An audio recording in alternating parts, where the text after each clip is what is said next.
On the Gamebridge Ball State Cardinals Sports Network from Learfield. Welcome to This Week in Ball State Sports, a Ball State athletics podcast, highlighting the Cardinals athletic teams and administration each week. Presented by Gamebridge. Here's the voice of the Cardinals, your host, Mick Tidrow. Another edition of This Week in Ball State Sports coming to a close in a couple of weeks. But until then, we have a lot of good content coming with you. Jeff Mitchell, Director of Athletics, joins us first and foremost. Jeff, we had a lot of success the last couple of days, specifically at track and field. I want to start there. The outdoor competition at the Max. Hit 14 podium finishes for this program. That was a pretty epic performance there. Yeah, it was an excellent performance. Very proud of Coach Wheatley, his staff, and the talented young women that compete in track and field for us. 14 podium finishes. It's like Ball State's on the podium after every race, it seemed like, and really 2/3 of the races, 21 events, and then a special I'm not even sure what the right word to describe Janelle Rogers is, but 6 podiums for her, and 5 of those 6 were top 3 finishes, including 3 first-place finishes. We were trying to do the math earlier, Mick, and I think if we've done the math right, by herself, she tallied 52 points, which would have been good for 7th place by herself if she were a team in the MAC championships. That's pretty impressive. That is impressive, and it's mind-boggling to sit back and think about those numbers that Janelle put together. Individual wins, she picked up 3 MAC championships, like you mentioned. Michaela Summerall picked up 1 in the 100 dash, and then the 4x100 relay also picking up a championship as well. So you mentioned Janelle's numbers. There were so many other pockets of success as well, and when you have that many podium finishes, that really highlights a great way to end the outdoor season. It really does, and Ball State was trying to defend our title from a year ago, and I think going in we realized that we may be a few points shy, and a 3rd place finish is nothing to hang your head about. But I credit our team and how fiercely they competed during the few days in DeKalb, and a special thank you to Northern Illinois for hosting that championship. But yeah, really proud of our track program and excited to see how they'll continue to build. Team in action right now is the men's golf team. Jeff, they're in North Carolina, Chapel Hill, NCAA Regional. Braxton Kuntz just swung a -8 in the first round as the recording of this podcast drops. So there's a lot going on the golf course. Yeah, there is. And, they're not only trying to score low, but they're trying to avoid a weather system that's coming through. And so in a tournament format that was supposed to be 18 holes a day for 3 days, they're now going to play as many holes as they can on day 1. So as we record this, we're right at the end of the first round, and there'll be a little bit of a break that is afforded to the contestants, and then they get right back on the course and go again. And I don't think it's a determined amount of holes today. They're just going to try to play as many as they can, trying to get the tournament in before some bad weather comes through later in these next couple of days.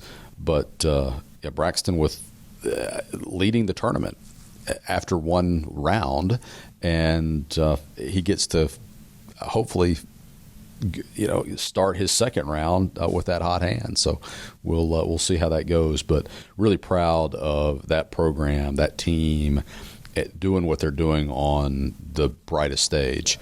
You've got some really, really competitive golf programs that are competing throughout these regionals, but particularly in this North Carolina regional. The host North Carolina, you've got Clemson that's in the field as well. And guys are playing great, so really excited for them. It's one of the unique parts about the golf regionals is there are so many competitive teams within the 81 that make the tournament, and this regional is absolutely loaded with all of that talent. And Ball State near the top of the leaderboard after that first round, going toe-to-toe with the UNCs and the Clemsons of the world, like you mentioned. Really cool to see that team. When you had a chance to see that program grow throughout the start of the season to now. What stuck out most about what Coach Fleck and that group was able to do to put them in a position to have these excellent scores on day one of this regional? Well, I think the most significant thing that stood out to me was their level of confidence. Coach Fleck told me at the beginning of the season, back in the fall, that he believed that this group of talented young men had a chance to win the league title. And then when you talk with the student athletes, they all believe that they could win a league title. And you take a look at their performance a year ago, they go to the postseason appearance that we wanted our golf program to have the experience of playing in the postseason. It was kind of the NIT equivalent for men's golf, and they had a fourth place finish, I think, out there. It was a tournament held in Arizona. Cash Ballar won it as an individual, and it gave them a lot of confidence, I think, that bled into this season. And so they played a very steady golf game throughout the entire year. They never got too high, they never got too low. They just competed. And as we got into really the meat of the spring season, Coach Fleck again said, we've got a real chance to win this thing. And so they just were confident the whole year. And I'm not sure there's a better skill set or attitude that you need to have, particularly in that sport, if you're confident. And I think that's what our guys are, and they certainly are displaying that confidence early through the first round of an NCAA regional in a place where they're not as familiar with golf courses. And so it's a testament to them that they believe in themselves and are confident they can go strike low scores. Good for them. You mentioned the confidence. Ball State softball had the confidence rolling into the Mid-American Conference tournament. They win last couple of games to get into the tournament. A perfect games mixed in there with Francis King, like we talked about last podcast episode. They go through and win 3 games in one day to be able to qualify for the championship game against Miami, ultimately falling. But that program, as a 6 seed, gets into the tournament on the last day, does some damage, gets to the championship game. How would you describe overall what that program's performance was in the tournament? Well, a couple of things there. First, a credit to head coach Helen Pena and her staff for instilling a belief in that team that they could be a contender in the MAC championship. They believed all year long that they could. This is a team that went to the conference championship a year ago, or in the conference tournament. Did not fare as well a year ago as they did this year. But Coach Pena told the group as she came on board, saying, I've reviewed what your season was like. I believe you can get there again. And they bought into that. The second component is in tournament-type play, I've long believed that you have to be mindful of the team that got hot late, that qualified for the tournament, because they don't know any better. That momentum is there. And so we competed with very specific focus of qualifying for the conference tournament in the last few weekends of the regular season to get in, and we started to play really good softball, and we qualify for the tournament, and that momentum just carried over into the tournament, and then we were really unstoppable. Tip of the hat to Miami, who won the tournament. They're an extraordinary program and a very good team, and have a chance, I think, to do really well in the NCAA tournament. Tip of the hat to them. But I'm so proud of our softball program, and in particular for Helen to put the right pieces on the field at the right time to do wonders with our pitching to help us achieve a level of success that I think maybe some people would have doubted that we could have done as we were looking at things midway through the season. And Michaela Timmons breaking the home run record, 25 home runs this year, absolutely dynamic at the plate and all across the field. But that's such a cool record that Jenny Gilbert had for a decade that was broken by Timmons. But that just kind of speaks to the work ethic and the performance that you talked about. Yeah, absolutely. And Michaela is somebody who puts in the work. She is a joy to watch play the game. whether she's behind the plate or playing first base. Certainly when she gets into the batter's box, it's must-watch TV to see her hit. And that's what hitters do, is they hit. And Michaela is a hitter, and 25 home runs in a single season is successful hitting. That'll get the job done. Absolutely. On the baseball front, took 2 of 3 from Central Michigan, won another series. That's now 6 straight conference series wins for Ball State baseball. 1 series left against Kent State, but before that, last home game against Indiana State this coming Tuesday, well, today as this drops. Really fun to see that program continue to build and find their way before the conference tournament on their end. Yeah, you're down to the final series of the season. There's a log jam in the race, for seeding as we go into the conference tournament. We've captured a bid to the conference tournament, and so whether we go to the tournament or not is a moot point as we go into this final weekend. We're in. It's just a matter of seeding at this point, and so there are 4 teams, I think, that are vying for the second seed. And so there are a lot of moving parts here as we go into this final weekend. We will take the road and go to Kent State and play 3 games, Thursday, Friday, and Saturday. And then the tournament begins the following Wednesday, and we hope that we don't play till Thursday. If we get a top 2 seed, then we don't play until the second day of the tournament. So we'll see what happens, but really excited to be playing good baseball here at the end of the season. Yeah, it's a new change for the MAC this year in baseball. Instead of 4 teams in the conference tournament, 6 teams, top 2 teams get a bye on a neutral field. So some changes there for baseball as well. They have that for softball in addition. So, Jeff, before we let you go here on This Week in Ball State Sports, anything you want Ball State sports fans to know? Well, it was a great weekend for baseball in terms of crowds. Well, all 3 games, we had great crowds. First Merchants had their sponsorship day on Saturday, so it was a huge turnout. Great energy in the stands. Really appreciate our fans showing up for that. A good baseball game on tap today as this recording drops as we host Indiana State. And that'll be, hopefully the weather cooperates and we can have good attendance for that. And then watch us play in Avon the following weekend. So if you want to make a trip to Avon, Ohio, and watch the Cardinals play, it'd be awesome.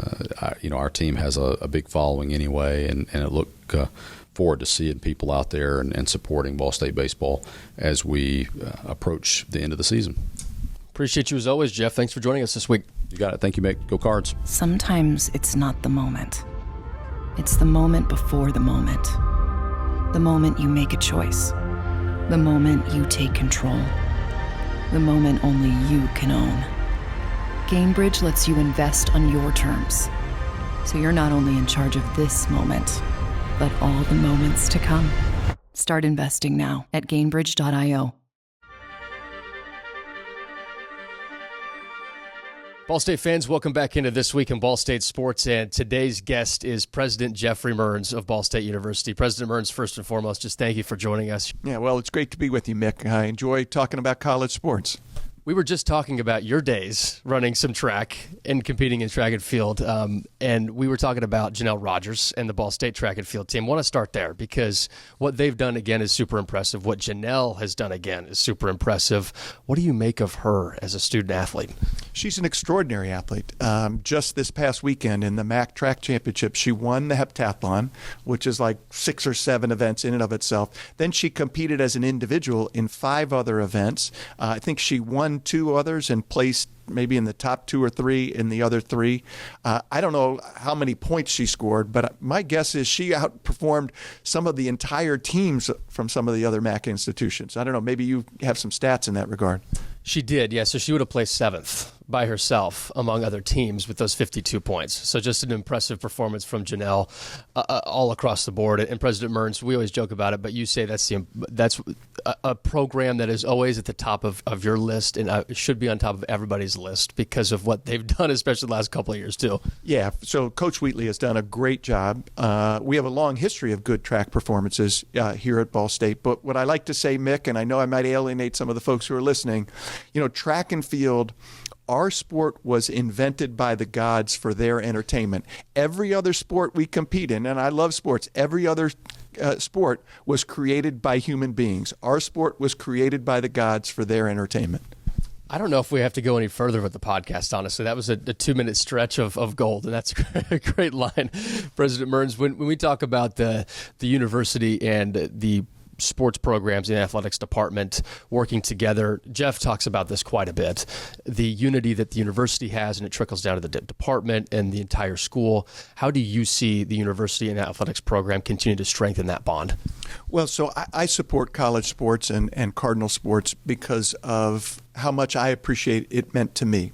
I believe firmly that college athletes learn discipline, preparation, perseverance. They have to manage the highs. You can't let the highs get you too high, but you also have to find your way across those times when it's just not working out. I also have a lot of respect for our college athletes because you have to have courage. You know, a lot of us have our professional dreams, maybe our personal aspirations, but other than our close friends and our family, we get to do that in private.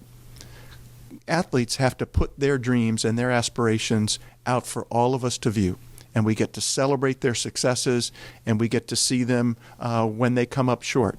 And it takes courage to do that, to put your dreams, to put your heart and soul into an activity, and to put that effort out for everyone to see. So first of all, I really admire our student athletes, and I'm grateful to our coaches who understand that this experience is part of the broader educational experience. So when you talk about unity, what our student athletes do for themselves is preparing them for a fulfilling career and a meaningful life. But also we know that sports brings pride and passion in the broader alumni base and all of our kind of friends and benefactors and fans. It helps to promote the profile of the institution. And so that unity is important because we want people to support our student athletes because they are student athletes, but also it brings attention and pride and passion to the broader university community. How have you seen that unity grow under the last year and a half of Director of Athletics, Jeff Mitchell's tenure? Well, so I think Jeff has understood our approach, our fundamental approach to Cardinal sports. I've had some discussions from time to time with some alumni or fans who say, yeah, it's great that you have all these other sports, but what really matters is football and men's basketball. And while that may be the case at other institutions, that's not the case here. Yes, we invest in football. Yes, we invest in men's and women's basketball. But to me, the thing that I'm most proud about Ball State sports is we invest in all of our entire sports programs. We celebrate the success, of course, of track, but also volleyball and swimming and go down the list. And it's because I believe, Jeff believes, we believe that every one of our student athletes should have a chance to compete at the highest level. And so I'm the most proud at the end of the year when we look at our success across all sports programs. So last year, as you remember, around this time, we received the MAC trophy for the best all-round women's sport program. We finished second for the best all-round men's program, and we won the Institutional Academic Excellence Award. No other institution in the 75-year history of the MAC has pulled that off in the same year. To me, that's an extraordinary accomplishment, and I think Jeff, all of our coaches, all of our staff understand the importance that we're going to seek excellence in all of our sports. And let's remember, the first value in our strategic plan is excellence, and what it says, if you have a chance to read it, is we strive to be excellent in everything we do, and that means in every sport that we promote. How do you see our student athletes uphold that standard? Well, I see them in the standings, I see them in the results, but I also see them in their preparation. I'm often out early in the morning. I see our football players congregating at North Dining Hall before going into practice. I see our cross-country team, our distance runners running in the morning. I know our student athletes are in the strength and conditioning facility, sometimes 5 and 6 o'clock in the morning, sometimes 5, 6, 7 o'clock in the evening. It's just it gets me excited. I wish I could do it again, but they won't let me into that strength and conditioning facility. I wonder why not. Yeah, because I've got no strength in my conditioning. I don't want to drag down the energy or the vibe in that room. I was going to go the other way. I thought you were going to outlift everybody. No, that wouldn't be the case, even on an age-adjusted basis. President Mearns, we talk so much about upholding the standard of beneficence as well. We talk about excellence, but with beneficence and having that standard, not just for the university, but for the student athletes too. How do you tie that in with the excellence for student athletes? Yeah, so one of the things I enjoy when I'm at a competition, you'll see student athletes from other sports programs who are sitting front and center in Worthen Arena to watch a basketball team, or they go to other sports. I mean, to me, that's a sense of teamwork. And beneficence, as you know, at its core, is about our values. And to me, a person's values is what determines their character, and the collective character of a group of people is what creates culture. And so, to me, those student athletes who have those values, who reflect those values of beneficence, are strengthening their character and are building a winning culture, winning not just in sports, but winning in life.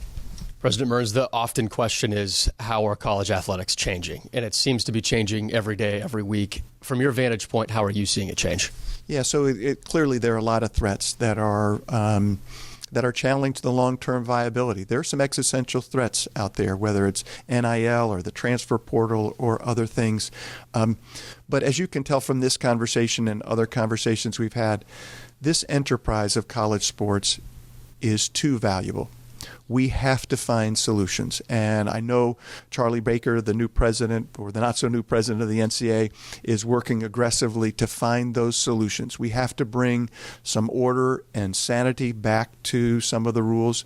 We have to stop actually eating ourselves alive from the inside out when we have institutions, some of the most prominent institutions in our country, if they don't like a rule or they don't like the enforcement of a rule, rather than seeking through our internal governance processes to change the rules, they run to court. And it's not just that we have plaintiffs' lawyers who are bringing lawsuits. We have our own institutions that are challenging the rules outside of the membership agreements that they've signed. So one, we have to stop doing that to ourselves, and then we have to have an ongoing conversation of what matters. It's going to change, but how do we preserve the kind of experiences for our student athletes that will help them find fulfillment in their careers after they graduate, and how do we preserve loyalty to institutions and conferences such that we can continue to draw fans to our games and to watching you on television? And President Mearns, at the end of the day, we can't lose sight of what this is about, right? From an athletic standpoint, it's about the student athletes and having success, yes, on the field, on the court, on the pitch, whatever it might be, but also in the classroom. There's so much that maybe we lose sight of, and we should keep our focus on helping them grow and be the best they can be. That's right. And that's why, to some extent, the transfer portal, for example, there's a lot of concerns about how that's created the wild, wild west, and that's true. But remember that we need to find a way to allow our student athletes to change institutions in the same way we allow other students to change institutions. Also, NIL, I know there's a lot of concern about it, legitimate concern about it. But remember, every other student on our campus, if she has a profile, a social media profile, she can get compensated for her name or her image or her likeness. So we now have a rule that essentially is allowing student athletes to do the same thing.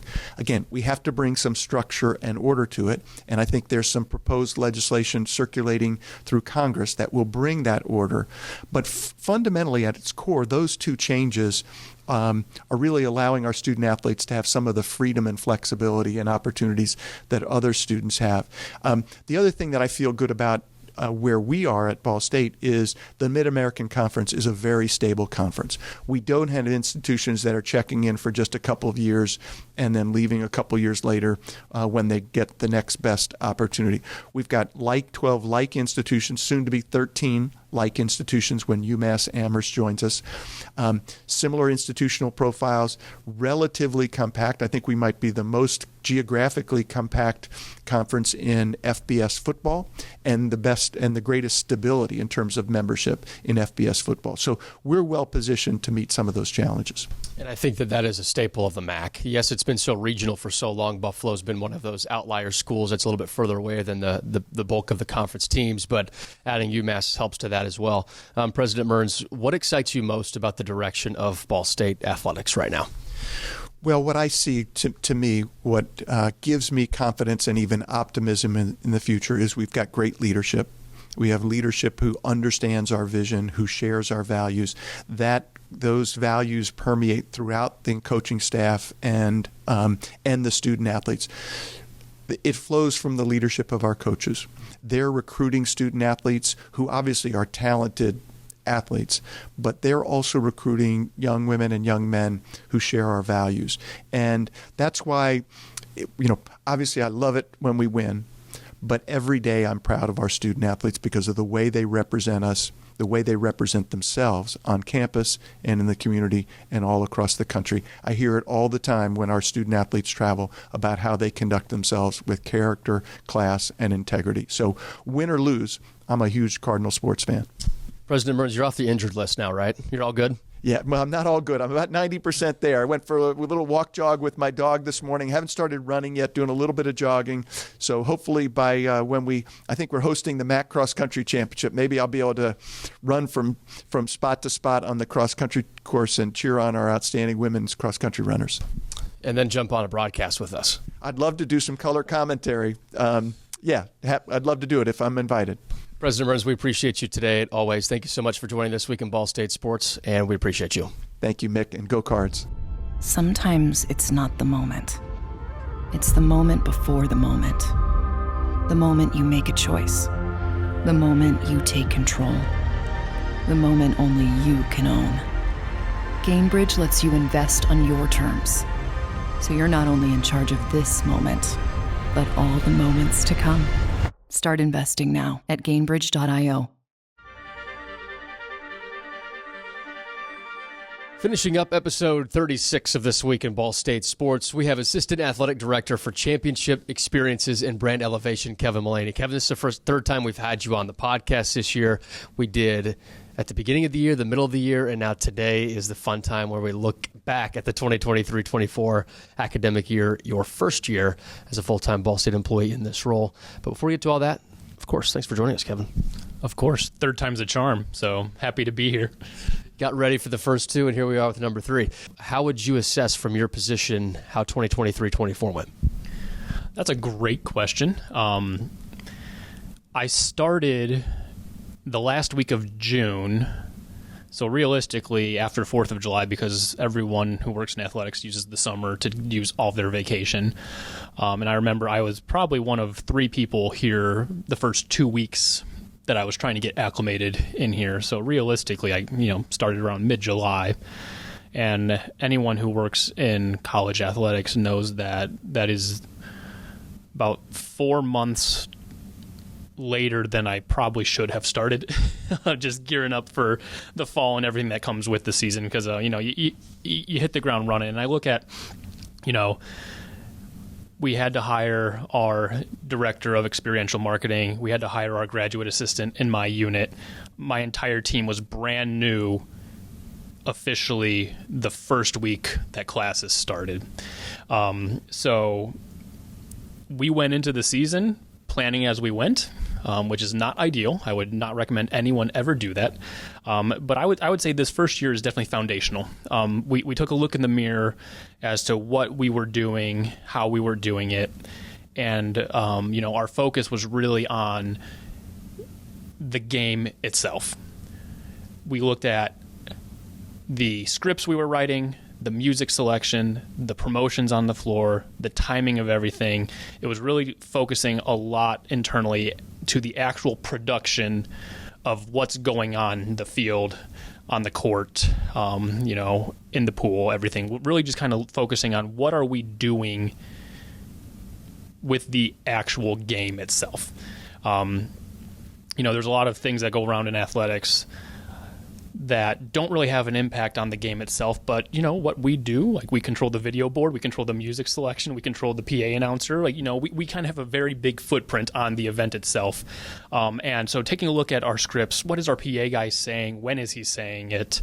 What song are we playing situationally in games? Are we getting the crowd energized with the right selections? Really taking a look at what we're doing there. And I feel like we used this year to really get ourselves in a great place.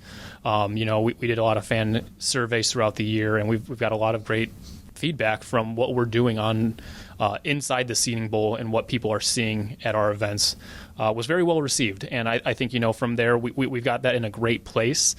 And now the next step is looking forward to how do we branch out on that and everything. So for coming in the upcoming seasons here, you'll probably see a little bit more on the concourses, more like in the spaces where our fans have time to engage and interact with things. And that's kind of our focus, is we feel like we've gotten the game itself in a great place, and now we're going to take that next step and make sure that we're doing our best to engage with our fans and give them the best experience they can.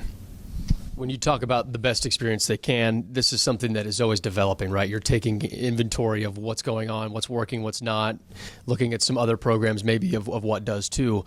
But when you assess everything from a day-to-day operational standpoint, you probably haven't had a whole lot of time to think about that portion because you've been go, go, go.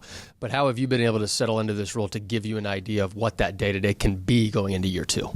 Yeah, I think, a lot of it really comes down to the relationships we build within the department here, right? With us having a new team, new members, their first year in Ball State, we have to develop that trust in our teams, in our coaches, with me, as they're, I'm supervising them, and even with Jeff's leadership, we have to prove that, what we're doing is moving the needle in the right direction, and that takes time. And I think, we were able to do that, and I think we're in a good spot where, people have that trust in us and understand that what we're trying to achieve is to help the overall success of our department and our individual programs. And it's tough because I actually was digging through some numbers earlier today. From August through to today, if you include the men's golf NCAA round going on currently, this will be our 427th athletic event across the board for our sports that they've participated in 427 events in these 9 months. That includes home, away, neutral site things. That's impressive. Our department has, we've done some really great things. We're working with 427. There's only 365 days in a year, and we're cramming that many events into a 9-month period. And that's the reach that we have with these student athletes and telling their stories and making sure that we're putting Ball State at the forefront of what we're trying to achieve here. And we should be proud of that. That's a lot. And you talk about time to plan things and time to look at and review things. There's not much time when you're doing that many events. And some of us in our department are a little bit more busy than others when it comes to road games and other things. I'm fortunate enough to really, I hone in on the home events. Now, I'm paying attention to away games because that determines a lot of our strategy when we communicate with fans and other things along those natures. We're always tracking on how our programs are doing. But a lot of it is, we need to block out time and sit down as a team and go through YouTube, go through social media, find what other people are doing, because some people are doing a lot of really fun things. And these summer months are crucial and instrumental in us planning those things out and being able to get on top of these things. And this past year, we did a lot of changing as we went. So Game 4 was drastically different than Game 1, and Game 10 was drastically different than Game 4 because we found a sweet spot and we found grooves and we found things that worked. And then as you grow and you get more comfortable with things, then you see, I can do this and it'll enhance that. And that's when you add things. You look at our video board presence at baseball. That video board got installed the day before the first game. And if you went to Game 1 and Game 19 over the weekend, I could tell you probably didn't see a single thing that was the same on Game 1 at Game 19 because that board evolved by the series. And that's just us finding our sweet spot, finding what works in the flow of the game and how we incorporate things. And the same with our promotions on court. Like we work with Learfield. They're a great asset to our division here. They do a lot of good things for us, and they sell our sponsorships. And how do we incorporate what we're doing on the video board, on the court, and how a sponsor gets involved with that? We have a lot of great conversations, and we steer things in a way that we know that our fans are going to enjoy, and that's the goal, right? Wins will come, losses come too. But at the end of the day, you're going to remember the time that you had with your friends, your family at that game. Big games you remember. Midweek matchup games, not so much. But you know what you will remember is how much fun you had with your friends. That picture you took on the concourse with one of our photo backdrops, right? Like those are the things that stick with people. And so that's our goal, is to make sure that we're constantly looking in the mirror, because you know what, I'll admit, like, I'm not perfect. Some things might work really well, some might not. But until we try it and see how it goes, sometimes ideas stick, sometimes they don't. And you know, I think sometimes in my mind, something sounds really cool, and then I see it happen. I'm like, that sounded a lot better in my head than what it did out there. But you know what? We tried it, and we're always going to push. We're just going to keep pushing. At the end of the day, that's our goal, is to be better. And by us doing our best in that realm, it provides our student athletes with an amazing experience when they come to play here at Ball State, right? Home court advantage is something that we want to take and make it one of the best places and hardest places for teams to come in and play. And so that's our goal. We want our fans to have that best time, and when they're having fun and they're locked in, this place can be rocking, which we've seen here before. And so that's what we're striving for. It takes a lot of energy and effort to map these things out, and that's why, you know, you talk about beginning, middle, end here as we lead into these summer months. You know, we just wrapped up our last home event of the season here on Sunday with baseball, and we've got 2.5 months now to really lock in and make the best out of what we're doing now to be prepared for August, because once August comes again, we got another 430 plus events coming in that 9-month period. So that's kind of where my mind's at right now. I'm encouraging my team. We work with several units across the athletics department, making sure that we're locked in right now to really make sure we're all on the same page, come together, and learn. Like, so what we're doing on a marketing front, tickets is involved, communication and social media is involved, corporate partnership is involved. How are we all tying it all together to make sure that we are leading an effort to create that environment here? So you went through a lot there, which was really good. And I think that was great to go through all of that and be able to explain how the role has changed and what you've seen throughout the course of the year. I think that's awesome. I meant that in a good way, by the way. You got a glimpse into the madness of what's going on in my head every day. So, yes. Totally okay. That's everybody's got that in their heads. But when you sit down and think about it, in your role, how would you describe what you learned most about yourself within this role? I think I'm very confident, and I know that I am able to convey like what I'm doing and what I'm leading and steering our team in is the right thing. But you know what? I've learned to also, you know, to take in other perspectives, other ideas, and other things, because at the end of the day, you know what? Like, I'm a Ball State grad. I went here. I have that affinity here. I'm not perfect. Some of my ideas may not be the best one. I think they're really cool. But I think, you know, I've learned to trust and hear other people's perspectives and their ideas and their opinions. And together we can create something nice. So I think being able to, you know, appreciate the amazing people that work here. You know, we all come from different backgrounds, and we've all been to some really cool places and done some really cool things. And, you know, what worked for me in a different place may not work here, even though in my mind I'm like, that was the coolest thing that I did. And, you know, someone might come from another place and they're like, hey, have you ever thought of this? And, you know, I think having that trust in our team, the relationships that we've built along the way, I think that's what's opened doors for us to, you know, reflect on those kind of things. And I will always change what we're doing if it means that we're doing something better for Ball State. I'm not too proud to just say, no, this is my way or the highway. That's the wrong attitude to go about anything, really. And I think, you know, for me to have that, to take that feedback from people, I think it's great, because I think it shows, one, people trust me, two, they're comfortable enough to, you know, tell me like, hey, have you thought about this? Have you thought to alter this way, one way or another? And, you know, I think it takes a team, it takes a village, and we all have the same goals in mind. So what makes my idea better than yours? It's a terrible way to conduct business. And I'm not trying to burn bridges. I'm trying to, create these relationships. And I think having an open mind and being able to pay attention to those kind of things goes a long way. And I think together is how we put together a great, environment. And so that's kind of, I think, as I've learned along the way, I had so many ideas in so many ways, but I was like, we can do this, we can do that. Like, I've worked for the Pacers, I worked for Notre Dame. I'm like, these are these great ideas. We're going to do these awesome things. And then, we come here and there are, it's different. It's different. And so to be able to adapt and change and take that feedback and those ideas and principles and really mold it into something that's for here has been fun. And I think the biggest learning curve along the way. What excites you most about your position moving into next year? Oh, the fact that we're actually having a plan, like I mentioned earlier, fair.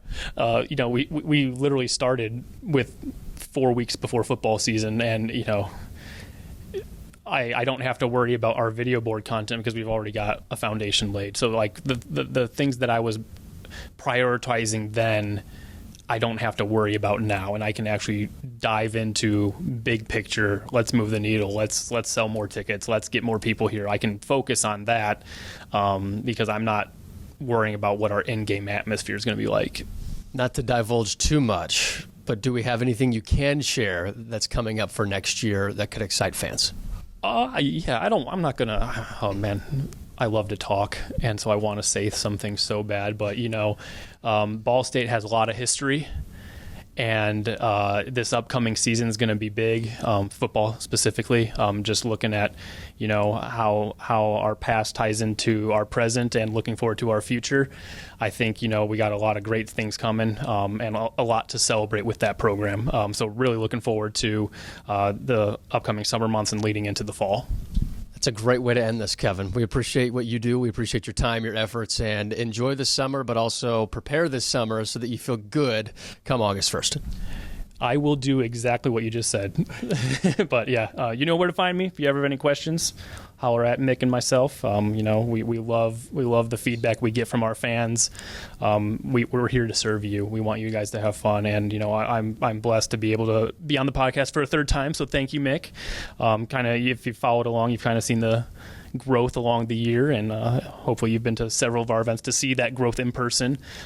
So just looking forward to this upcoming year, looking forward to the summer months to recharge, spend some time with some family and catch up on life a little bit.